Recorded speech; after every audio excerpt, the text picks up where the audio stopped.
Hi everyone and welcome to a video on my new Lightroom 4 workflow. I thought I'd just show you a video from start to finish. I have recorded it twice quickly and it's going to take probably about 25 to 30 minutes, so if you're not interested and you think it's too long, then close the video now.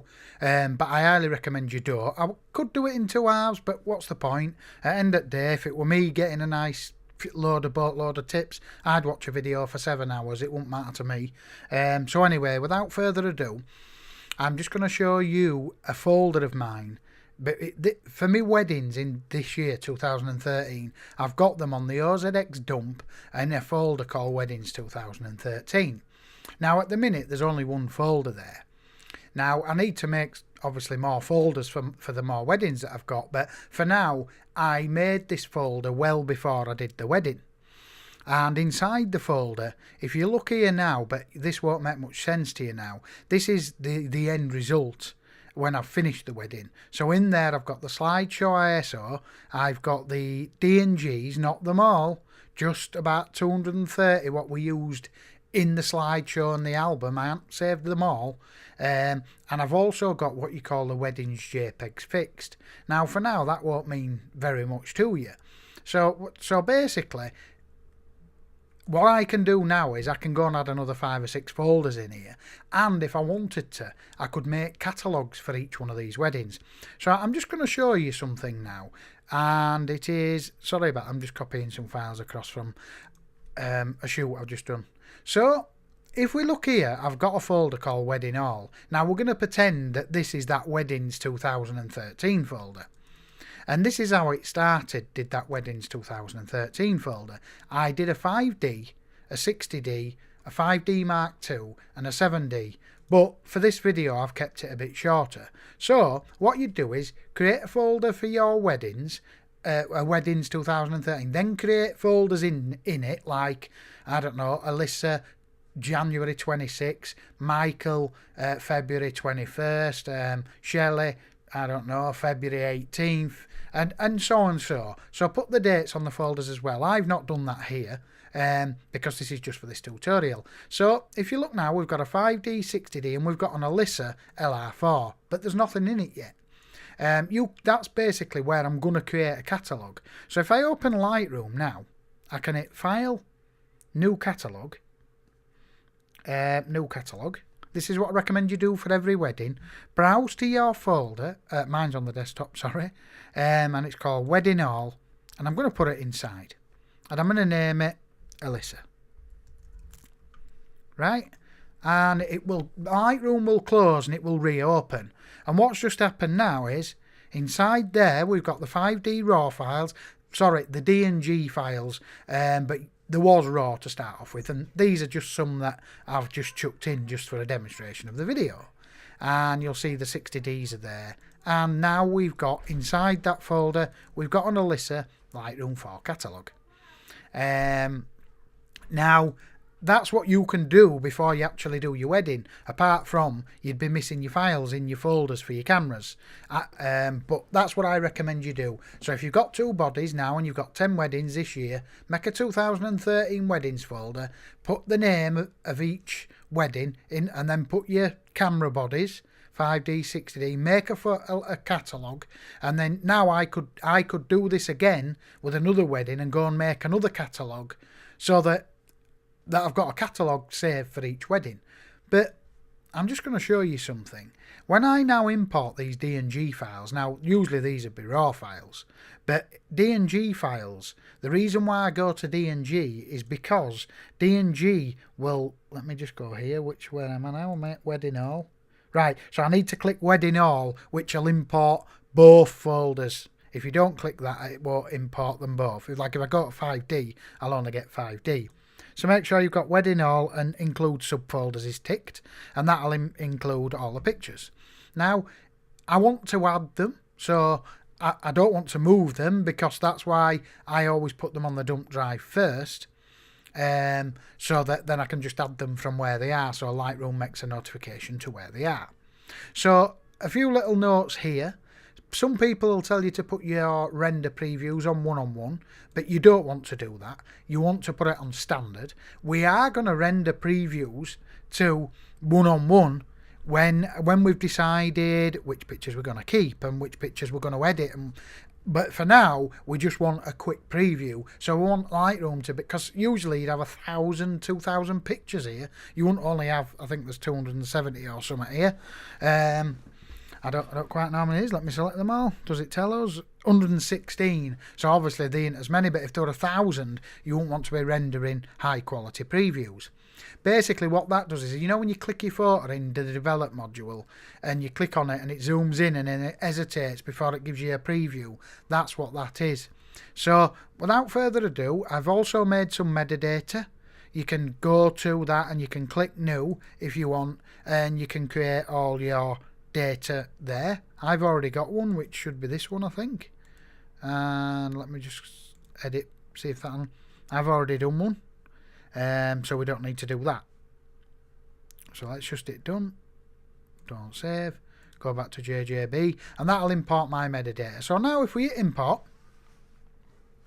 so what's just happened now, we're in the Lightroom 4 catalogue inside the weddings folder. We've imported all the files. Now, bearing in mind these are DNGs, so what's going to happen is, there was raw files to start off with, obviously. What will happen is, even without a catalogue, these, like if you look now, the inter catalogue, the Lightroom 4 catalogue that actually edited these DNG files is on another hard drive. It's because the DNGs and Lightroom knows it writes the data inside the DNG as well. That's why I recommend you use DNG. To be fair, I could delete the catalogue once you've converted them from DNG, and Lightroom will still read the DNG, but if you keep the catalogue, it'll keep the previews as well. So if you open them up in 5 years and you're zooming in and out, your previews will be already rendered and they'll be just there. So if we look now, we've brought all the files in. So now my new workflow would be, let's imagine there's 1,000 here, would be right, I need to start picking what I want to actually, they're all in Lightroom now, but I want to pick what I actually want to edit. I don't want to edit crap, and I don't want to render high quality previews for crap. So without further ado, if we press the N key, that'll take us in what you call survey mode. Now, if I shift tab, I can turn the side panels off, and I want to just keep the bar open here at the bottom. So if you look, I've got the first image selected, and I'm going to select the 4. And what will happen is, we'll get 4 images come up. And the only thing that I'm going to do is press the P key for the images I want. I'm not going to, now you're going to see a few stars on a few of these, but just ignore them. Pretend that the normal raw files, just press the P key. Can you see there's a flag just come up here? Move across, press the P key again, and the P key again. Right, now if you click the next image, and click another 4. You can click as many as you like. You might only do 2 or 3 at a time. And then we can, I don't want the first one, I want the second. I'll pick that one, and I'll pick that one. Click again, and I'm going to do this real life so that you can see. We won't select as many this time. We'll just have 4. So I'll have the one on the right, I'll have that one, and that's it there. And it's important that you leave this bar open because you can keep selecting images. Now I'm going really fast, and all I'm doing is pressing the P key. So we'll have that one, we'll have that one because of the expression, we'll have that one, I've done it. Right, okay, select the next one, select the next 4. Can you see how quickly I'm selecting these? We'll have that one. Sometimes if you get like, I mean, I've just hold the shift key. If you don't hold the shift key, it will not work. Hold the shift key now, and I know that I only want the first one, and we'll pick the last one. Pressing the P key again. I'm going to go a bit quicker now and actually bring more images up on the screen. And you see how quick I can actually pick images. We'll have that one, we'll have that one. We'll have that one, and that one.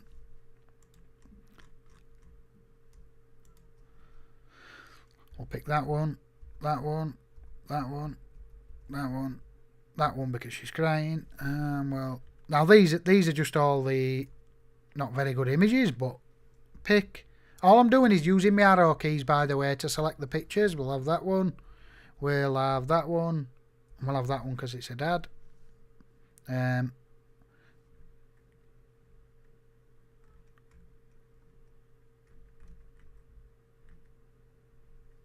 We will start. We'll click these ones, and we'll click these ones. Well, pick that one, pick that one, pick that one, pick that one, and pick that one.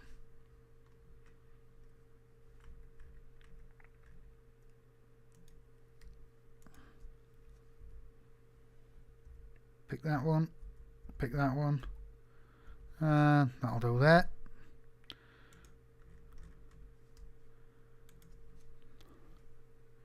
We'll have that one, we'll have that one of my daughter, that's my son, we'll have Maya, we'll have them, we'll have, there we go, we'll have the dad. And we'll finish off by selecting that one. I'm going to give it a right big selection on this, just because I don't want it to go on for too long. If we select this one, we select that one, no, we won't select that one, we'll select that one, that one, that one, and that one. Right, okay. Press the G key to go back to the grid view. Shift tab to bring the sides back. Now, if you actually click on the flag button here, you can actually see now all it's showing me is 48 of 116 pictures. Can you see how quick I've just picked those 48 images? And they're the ones that I like. I mean, obviously, there's a few of these are what we use for the slideshow, like. But you can see how quickly I've just selected 48 images. And now I'm only viewing, even though they're all in Lightroom, you can view by using the filters here. You can view the unflagged ones as well. But now I'm only got the flagged ones selected. So now, what I would usually do is Command A. And I will go up to Library, Previews, and I'll render one-on-one previews. But I'm only rendering now one-on-one previews of the files that I'm gonna actually go to the develop module and edit. So all the other, how many is there? 48 and there's 116. So what's that? I don't know. Other 74. They're not going to get rendered high quality previews because I'm not going to use them probably. You might, when I first did this procedure from the actual wedding, I'll be honest with you, I had 290, 300 pictures that went into Lightroom with me. But I'm just made this a bit smaller, obviously, for the video. So now we've flagged as pictures. I'm just going to show you a little something the way I used to pick pictures. And I can't believe I actually did it. So Command D select. I used to go, I'd go into the, which is the loop view? I keep forgetting what the shortcut key is for the loop view now. What is it? Right, there you go. I used to go that one or that one, that one or that one, that one or that one. Now I can just go, press the N key to go into survey mode, and I can just click. And now I'm looking at 5 pictures, and I can really see which picture I want. It's much easier to do it in this sense. So it's up to you whether you want to go that way. But I'll tell you now, it cut my workflow from... Press the G key to go back to the grid mode. It cut my workflow from about a week and a half to 2 weeks to about 2 or 3 days, and I want to knock a couple of days off that next time because what I'm showing you now I was a bit rusty on myself, but now I'm getting better. So without further ado, let's go to the develop module, because now we chose as pictures the flagged, and we're only viewing the flagged pictures. Now, bearing in mind these are DNGs, so if I go Shift Command R, that's actually how it was. But because I saved it out as a DNG, even without the catalogue, Lightroom can actually read the DNG and actually give me the Lightroom settings, even though this catalogue we've just made is a brand new catalogue. That's why it's good. Now, bearing in mind, let's class these as still RAWs. We ain't gone to DNG yet. Right, so the good thing about now is you're in the develop module, and if you go through it and you go, well, these two are very same, I don't like that one, I'm going to keep it. I don't like this one, I'm going to keep that one. All you've got to do is press your unpick and that picture will go away. Because you've got your filters on, once you press the U key, it'll unpick the picture and you've got the flagged filter on and it'll chuck it back into, it's still there, but you're just not seeing it in your nice, neat workflow. So let's just quickly go through now and go, let's just go and unpick some more now. And go, we don't like that one. And all you've got to do is press the U key. What am I doing here? Something's totally not wrong. I had something stuck there. So let's go and just unpick a couple. So we'll keep that. We'll unpick that. We'll unpick that. We'll keep... we'll get rid of that one. We'll get rid of that one. I'm just doing this really fast. Now, we just picked, and you're probably thinking, why are you picking again? Because the first initial pick is... You might not do it that much. You might only knock 10 or 20 off. Let's get rid of that one.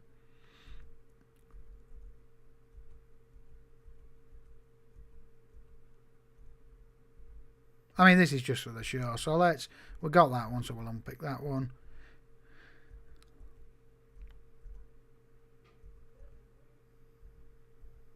Look at the lovely rim light we used, the YN300. We set that up on the DJ stand and it was giving us a lovely rim. You can even see it's there on the groom as well. So I won't delete any more. I'll tell you what I did actually learn. If you actually go back to this one, this was really taking in a lot of ambient light. And it's quite cool, and the groom liked it. But to me, I don't really like all that. I mean, it's only the disco lights that it is, but that's what happens. I maybe should have sped my shutter up a bit and filled in with some flash, but I decided to take in the ambient this time, more ambient than usual. So I mean, it's worked on a lot of them, but on a few, I mean, he still likes it, but there you go. Anyway, so let's say now we've got 40 images, and I'm hoping I've got actually some images that were actually, which I don't seem to have brought in, to be honest, to show you. This might be one of them. Now, what I do is now, I'd go through and give these a quick edit. So bearing in mind, these are just your pictures you've input. I'd give them a quick edit, and I'd let the bride see them. And I'd let her make a choice now. And if she didn't want to come to my house, I always recommend they come to my house because they're viewing them through a calibrated screen. So they get the best results then. And I hadn't ever had a bride who said no. If they did say no, I would select the 300, whatever, how many I had. I'd save them out at 600, 400 long edge in a low resolution JPEG, and I'd give them a disc and say, right, let us know which ones you want later then. But ideally, it's better if they come right to your house, because one, I've got a big screen, two, my monitor's calibrated, and that's what they're going to get on the final image. So as soon as you say that, they don't mind coming round. So let's say this image here. Now, I haven't actually brought the one in that I usually use. Let me just go back to the library and let me just try bring it in. It should be. Let me take the star rating off so I can view the lot. See, I'll just untick the star now. So I'll view all them 100 and... Oh, no, I haven't brought it in, so... I didn't bring it in, it was a group shot, so... So back there. So what I'd do is I'd let the bride look at that. Now, that has had a quick little edit. But what I would then do is, say this image here, I'd open it up in Photoshop, I'd remove any spots. It has had an edit. If I just Shift Command R, that's how it was out of the camera, and that's the little quick edit I just did. So, sorry, I clicked the wrong button then. So that's the edit. So she'll look at it, then I'll open it up in Photoshop, I'll remove any spots, I'll do a bit of dodging around the eyes. On a few of my group shots, I had a plug socket here, which I knew were there, but I couldn't get rid of it. I know I'd have to Photoshop it later. I'd then Photoshop that out, so it gets a base edit in Lightroom, so the bride can make a choice. I would tell her that if she were having this shot and the plug socket was there, that it'd be removed in post. Then when she goes away and she's chosen 90 images for the album, this will then get opened in Photoshop. So I'm only using, say, 90 images. So what she can do when she goes through these, what a good thing to do is, all she has to do is unpick. So she actually does the unpicking. When I was telling you to press the U key once you get to this stage, so that they piss off and you're only viewing the pick ones, that's what you tell the bride to do, not you. You let her unpick what she don't like and see what she's got left. And if she's got 120 left, tell her she has to lose 30 if she can only hold 90 in image. And that way she can go through and take an hour or two and sort it out there. So yeah, so without further ado, like you can see, these are uncropped, but like, and this has had a quick edit. But if she chose this for the album, it'd get opened up into Photoshop. I'd tweak it. I may dodge the eyes up a little bit. I wouldn't crop. I never crop anymore now. I only crop once. So what I'd do is it'd go into Lightroom, it'd get fixed, say we use this one like we just said, I'd remove the plug socket. I wouldn't even crop it straight, and then I'd dodge the eyes, I'd remove the spots and do anything that I needed to do. Then I'd save it out as a JPEG, a high-res JPEG, and that's where, if you go back to my drive here and we go to Weddings 2013, that's where you see this Weddings JPEG fixed folder from.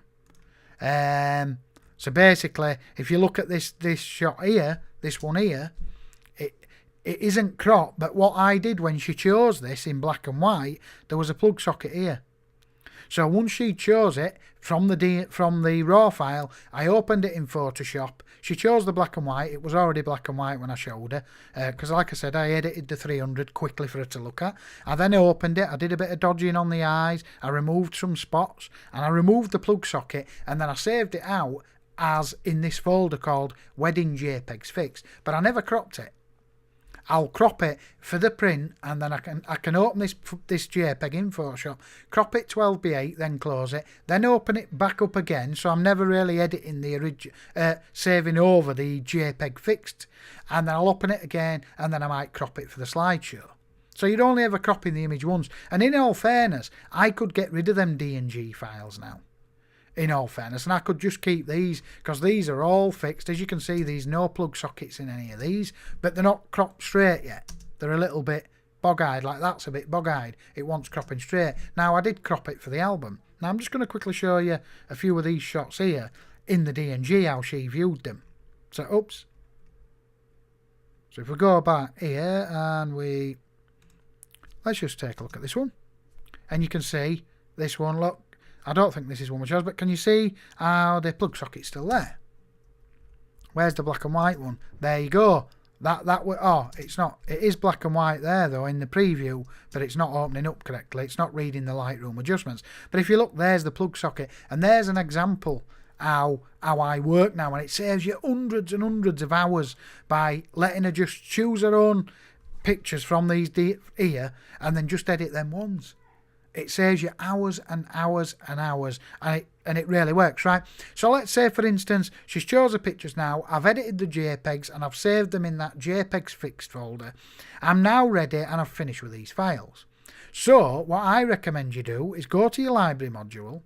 Make sure you're only viewing the flagged ones, because you're not interested in the unflagged ones. I'm not saying delete them yet, but if you're not interested in them, don't view them. Select them all by Command-A, Control-A on a PC, Command-A on a Mac, and then go to Library and Convert Photos to DNG. And this is where I convert them to DNG. And the good thing about that is all the Lightroom work that you've done to them will get embedded into the file when you do that. Now, once you've done that, you might have 220 DNG files. You won't have as less as I've got here, but this is just for the video. What I would then do, I'd make inside your wedding folder, you've got your 5D, your 60D, I'd right click, or in fact, view the flagged folder photos again, Command-A and select them first, because now I've got all the flagged ones selected. Right click on the folder over here, remember be in the library module, and create a new folder inside and call it DNG Final, or whatever you want to call it, but that's basically saying that tells me that that's the DNG files edited and what we kept. It's not the others, it's just what we edited and what we kept. Now, it's also saying include selected photos, so that will move the 40 pictures that we've got selected and it'll put them inside the DNG Final. And as you can see now, I've got 40, you might have 300. You've got 300 DNG. So in your weddings folder, Wedding Alyssa, you've got your 5D, you've got your 60D, and you've got your DNG Final. In all fairness, I could just remove this out of Lightroom now, this full folder, and go delete the 5D and the 60D, and I know I've still got the DNGs.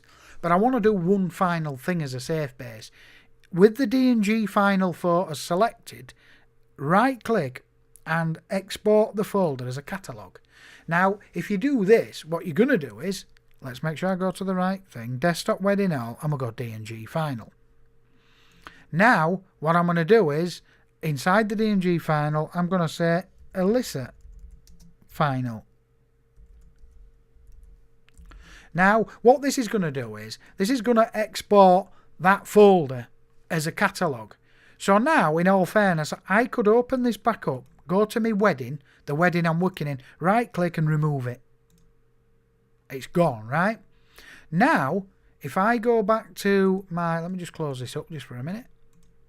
If I go back into my, and I could even get rid of these 3 folders. Gone. And all I'm left with now is the D&G final, my D&G files that I kept with, and I've also got a catalogue as well with the previews already built. Now, I could actually delete that catalogue because the D&Gs, and you could open these up now in your Lightroom and it'd read my editing that I did in Lightroom. But let's just actually open the catalogue. So let's go File, Open Catalogue, go to D&G Final, Alyssa Final, and we'll open up, and Lightroom will reopen, and we'll have all them files, them 40 files. If we just look here now and we drop this down, we've got 40 files. Lightroom recognises them. All the editing's still there. The previews are still there, so if we go straight to the develop module, we ain't got to render any previews. We can just go straight into this and click, and we're there. Straight preview, go straight in, and it's there. Straight in, and we're there. And that's basically it. Now I've just deleted those other folders, and I wouldn't recommend you do that until you know your client's happy and everything's gone real smooth. Now, what I did, if you remember, so in this folder now, once I had my D&G finals, I also had the ones that she chose for I also had a JPEGs fixed. Now, wherever you've saved that, you can actually, if that's on another drive, you can drag that over to here as well. So you've got your JPEGs fixed. And your JPEGs fixed, to be honest, is just the D&G files, but with like stuff removed and a little bit further of an edit once the bride has chose them. But I don't know whether you want to go that way or not. I'm actually contemplating not keeping the D&Gs anymore, in just keeping the JPEGs fixed. Because they're uncropped, they're all fixed, everything's edited, the shadows are dodged, the spots are removed, everything's done, so it's a lovely JPEG. I don't 100% know if I'm going to do that yet, but that's the way I go about it. And I'm telling you now, you've just seen me do 170 pictures, and I've narrowed it down, and I've got, how many D&Gs are in here? We've got, I don't know, 41 pictures, they're fully edited, they are D&Gs, and you can see, I mean, how great is this? Do you know what I mean? It's a real fast workflow. You'll better go through 2,000 pictures in no time. So I hope this video helps. If you're not quite sure on what I did, but hopefully I was clear enough. I know it's gone on a bit, but snooze you lose. You want to learn something, you need to learn it. And that's my new workflow. Obviously, I did tell you once, before I actually exported to D&G, I did do the bride had checked the picture she wanted. I did do the JPEGs fixed. I'll just quit Lightroom now. I did do the JPEGs fixed first, and then once I'd got the JPEGs printed, I then exported to a new folder, and that's how I got my D&G final. So if we just whip back in here again, I know I'm wintering on, but I want you just to be sure what I did. So if we go in here now, it sort of makes sense. Wedding D&G all. That's actually the D&G's final. All what's in there we used. There's actually 227. We actually used them, not for just for the album, but there was use for the slideshow as well.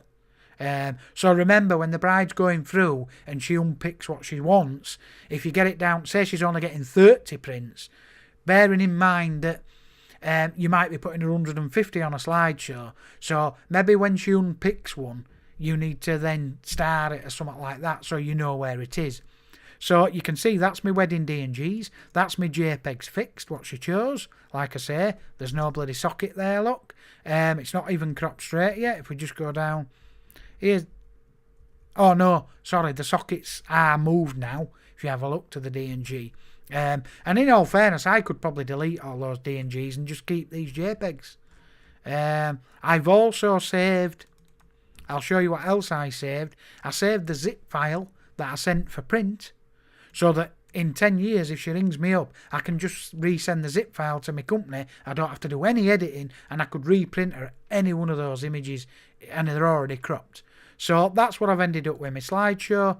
You might not do a slideshow, so you might not end up with that. I've ended up with DNGs and JPEGs fixed, and that's it. And in all fairness to me, I could probably delete those DNGs and just stick to the JPEGs fixed, and they're the full res JPEGs anyway, uncropped. Like I say, I'll crop them when they want them for the album or for the slideshow, because obviously they're shot a bit wider, so you need to crop them anyway. But in the JPEGs fixed, they're not cropped in any shape or form. They're still bog-eyed. I mean, look at that.